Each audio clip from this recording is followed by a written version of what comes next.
Robert Ferringo with Doc Sports, here once again with Nolan Patrick of Strike Point Sports, and we are talking NBA playoff basketball. Before we get to tonight's elimination games, we got a full card on Wednesday night.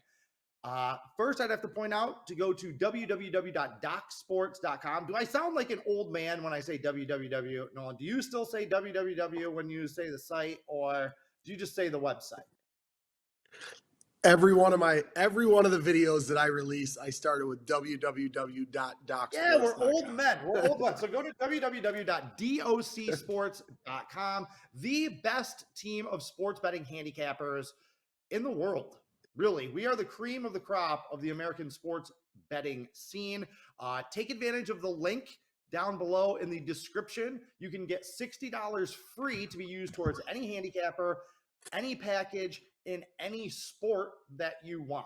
So, all right, Nolan, forget about the other sports. We're talking NBA betting action. And I got to say, I got to pat us on the back here. Since we've been doing these videos, we've been pretty dead on with almost everything that we've predicted, down to the fact that both of us have been saying since the start of this series that the Atlanta Hawks were going to win a game that they shouldn't. They were going to beat Boston.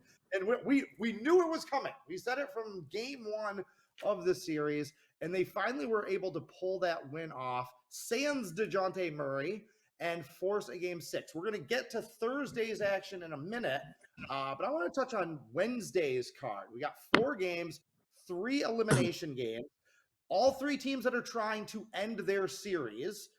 The Knicks, the Lakers, and the Heat are all doing it on the road. How many of those teams do you think actually end their series tonight?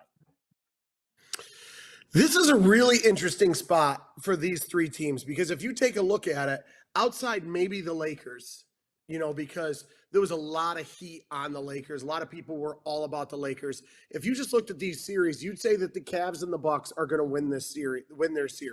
The Grizzlies are one of the best teams in the West. You could say that they were going to win their series as well, but now they all find themselves down 3-1, and only 13 teams in NBA history, only 6 since 2000, have come back from 3-1 to win their series.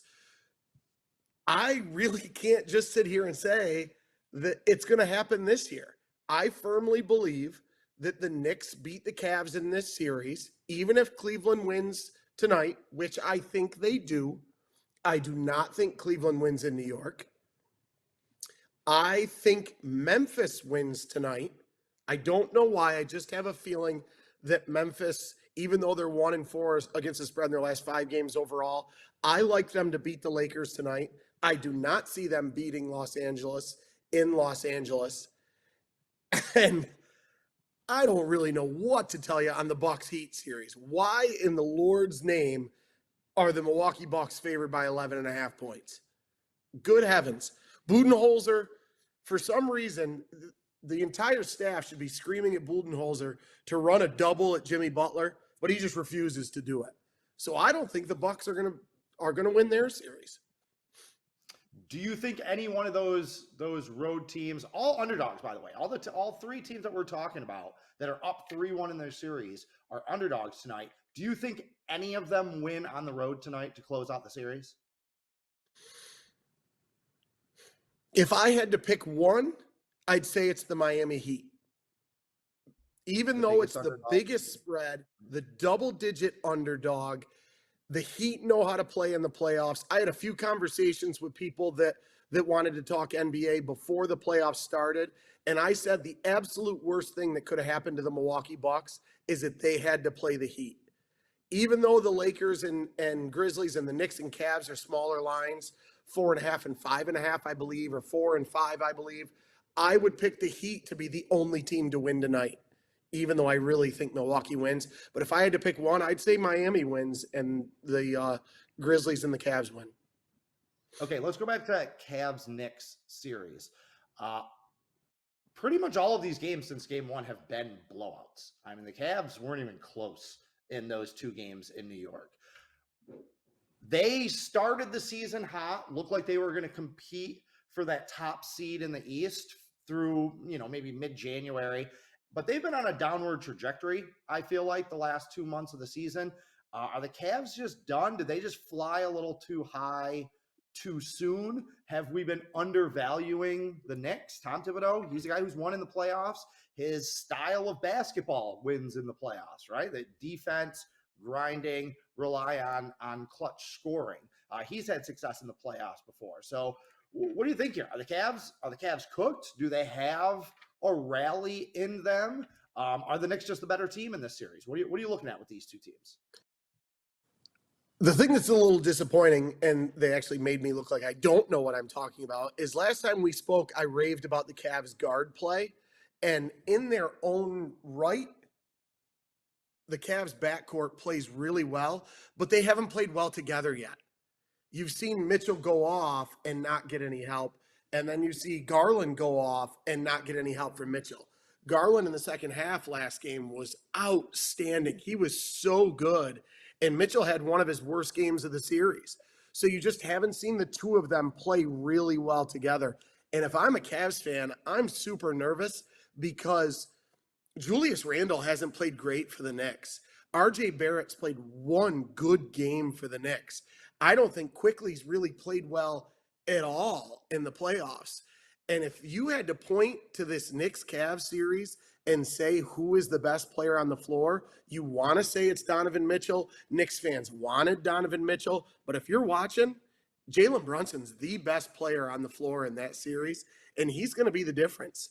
Even though I think the Cavs win tonight, if they do, they're not winning in New York in Game 6. I agree with you. I do think that Cleveland wins tonight. I think they've been too good at home all season to just roll over and die at home. Also, one of the things that we saw last night, these are Tuesday's games we're talking about, where the Clippers got eliminated, the Timberwolves got eliminated. They both fought to the bone.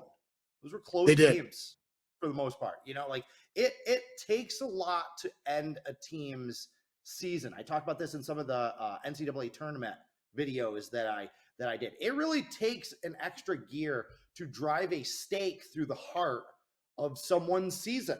Okay, like these teams are not going to go out willingly, and I think that Cleveland is going to play their best game. It's interesting that you mentioned that about Mitchell and Garland and how they both play great individually, but not together. You're just going to look at the Celtics to see it took Tatum and Brown a few years together to kind of find that cohesion and chemistry. I remember a lot of talk about, should they split these two up?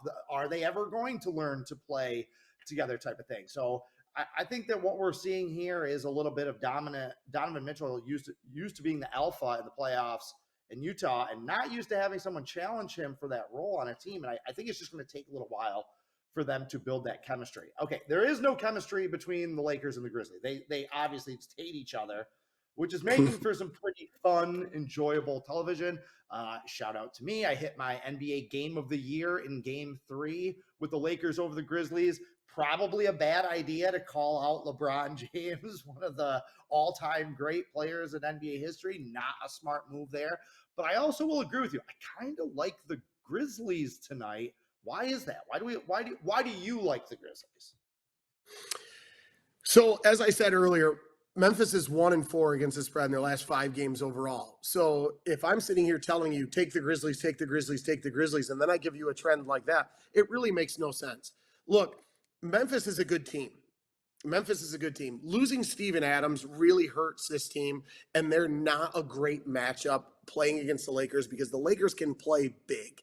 And Adams is just, a beast on the backboard. He can accidentally grab 9-10 rebounds in a basketball game. So with him not playing, it's really tough over the course of the series, which is why I like Memphis tonight. I think that the Lakers know that they have the ability to walk through Memphis in LA. I don't think you're going to see LA's best punch tonight. I really don't. Whereas I think you're going to see Memphis's best punch. This is going to be their best game overall. I think you're going to see guys, not John Morant because he had 45 the other night, but you're going to see other guys play really, really well tonight. They're going to get a boost, playing at home. The Lakers are only 3-7 against the spread in their last 10 trips to Memphis. So I think that this is where you see Memphis give everything they have at the Lakers and really build off that home crowd. I wouldn't be surprised to see the Grizzlies win this game by double figures tonight.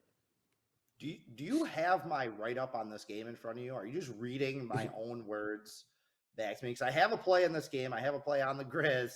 And it's pretty much everything that you just said, right down to except I reversed it. Instead of saying the Lakers are 3-7 in Memphis, I said Memphis is 7-3 against the spread at home against the Lakers. But I agree with you 100%. I think that Memphis is going to play its best game.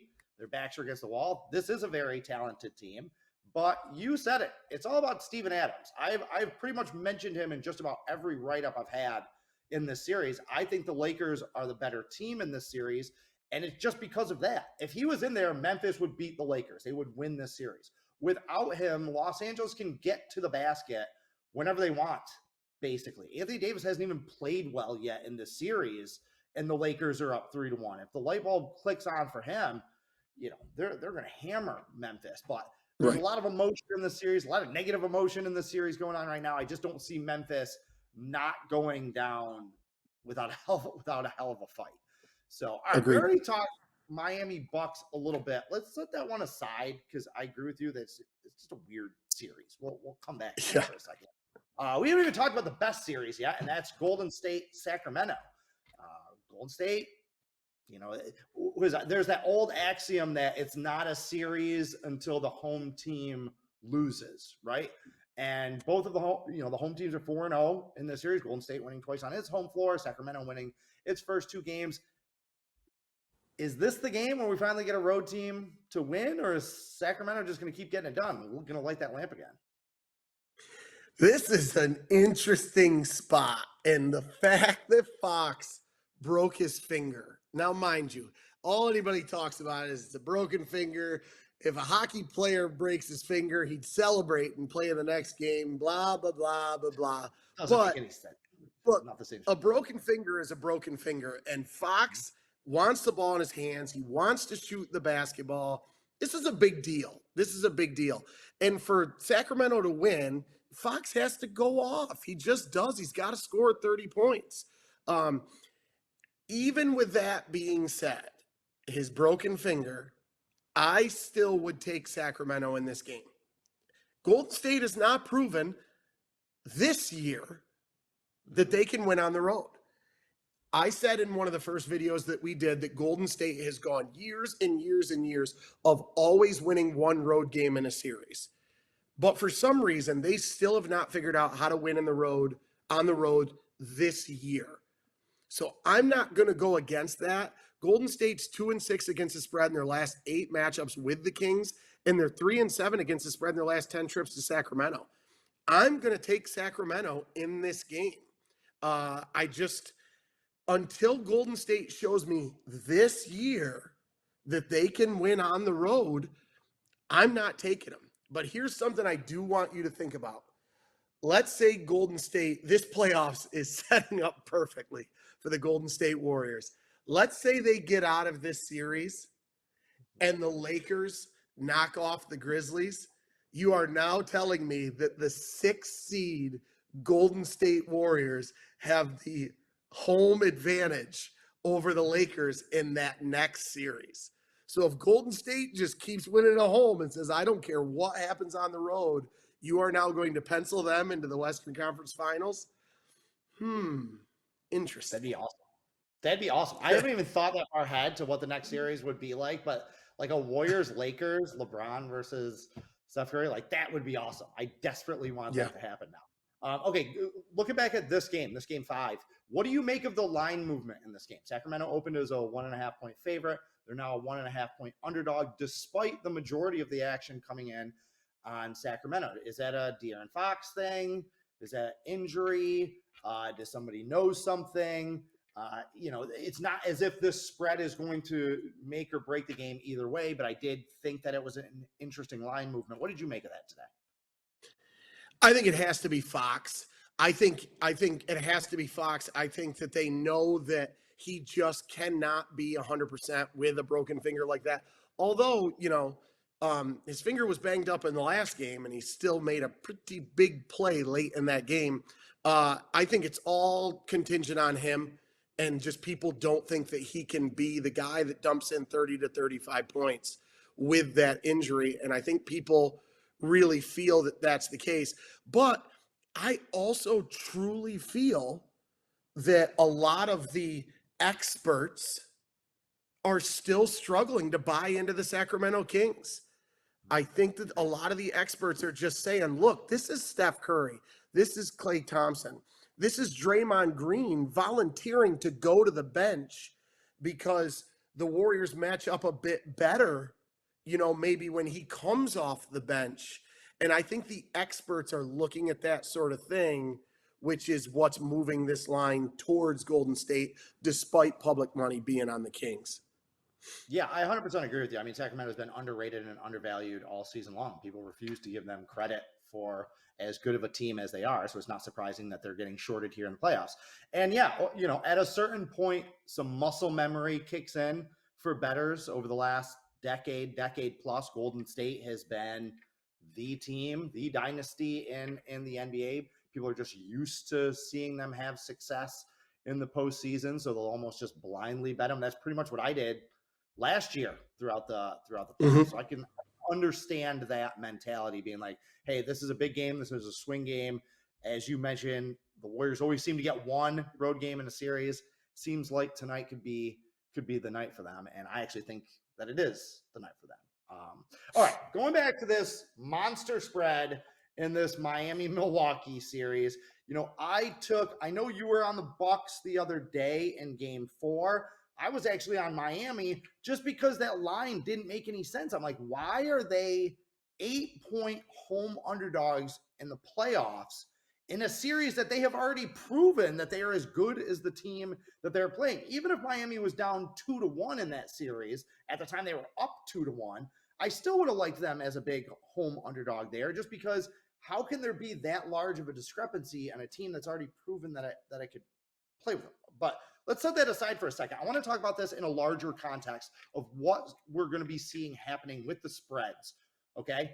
So to start the playoffs, the favorites went 22-11 against the spread in the first 33 games of the playoffs. The favorites have just been a money-making machine. The books have been taking it on the chin. All right. So finally yesterday, Tuesday, we finally saw the books really inflate and pump up those numbers in those games to finally put bettors in a position where they almost like they're being dared to take the favorite, but they're kind of being forced to take the underdogs, 2 double-digit spreads. And we finally saw all 3 underdogs cover. Is that a trend that you expect to see continue, or should we just keep riding the favorites? What's kind of your thoughts? Let's get in the bookmaker's head here a little bit, and what do you see moving forward?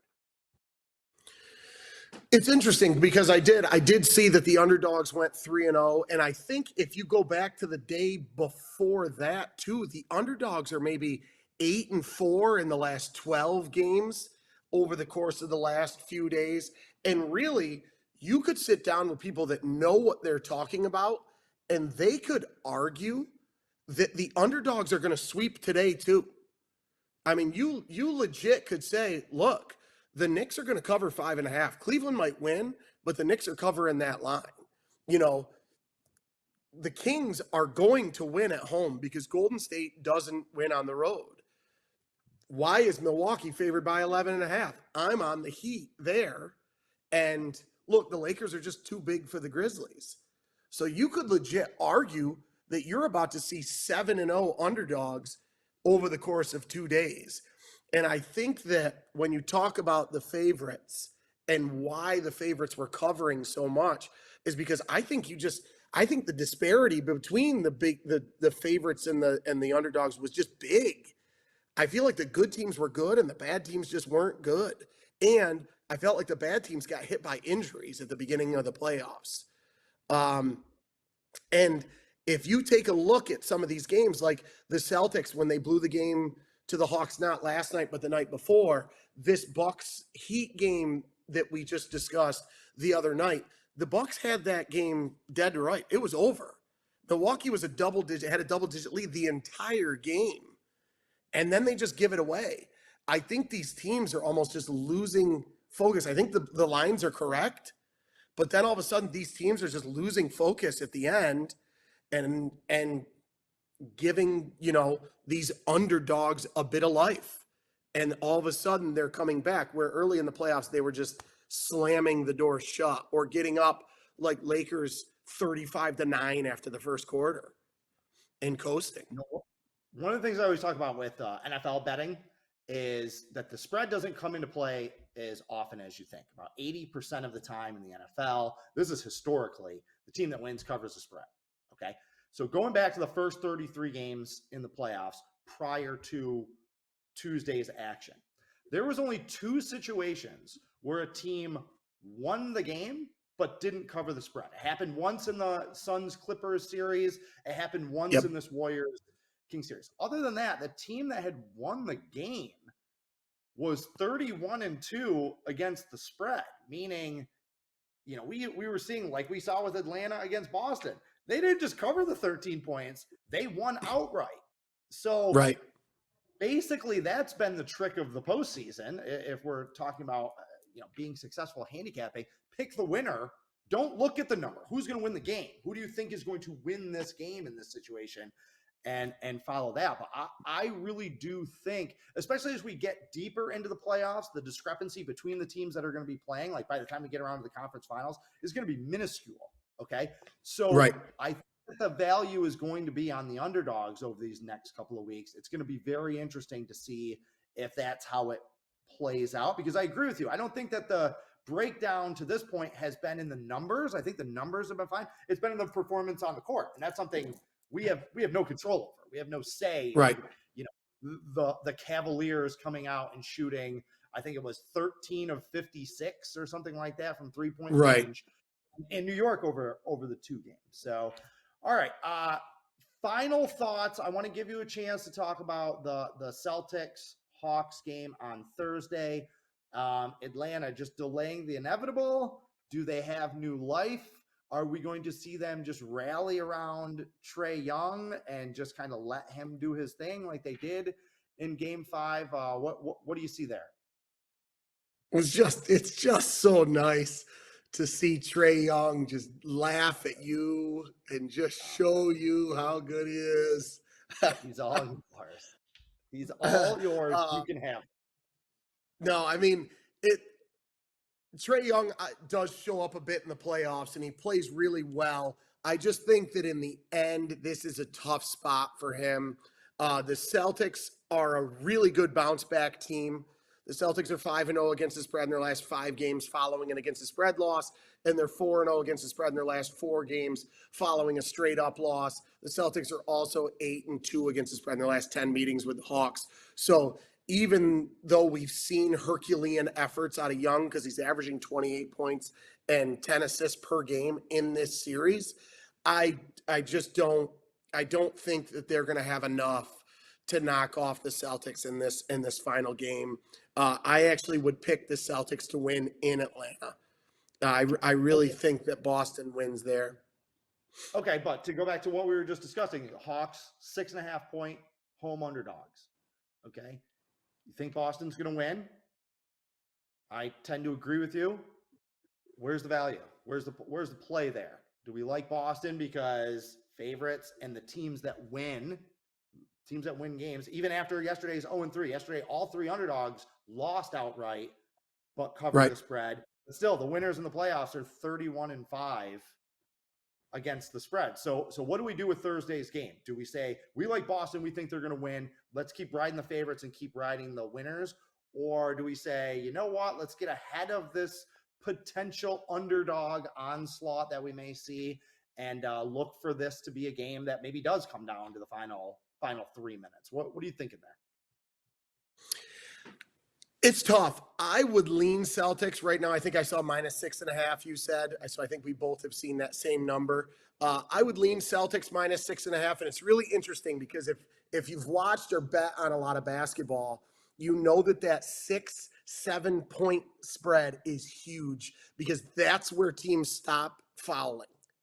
You know, if a team is down 4, if a team is down 5, they foul late, send guys to line. Once it gets to 6 or 7 points, they just stop. So that number is right there at that foul. Where are you going to foul at the end of the game mark?